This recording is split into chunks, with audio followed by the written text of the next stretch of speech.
gabungan TNI Polri membubarkan aksi balap liar di lokasi kawasan industri Kota Makassar, Sulawesi Selatan dini hari tadi. 6 remaja ditangkap beserta barang bukti sepeda motor.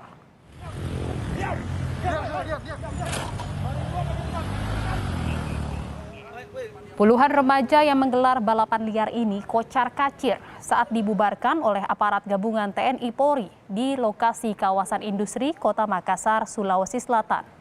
Bahkan beberapa di antaranya nekat melawan arus demi menghindari petugas. 6 orang berhasil ditangkap dan mendapat hukuman di tempat, sementara sepeda motor mereka langsung dibawa ke kantor polisi.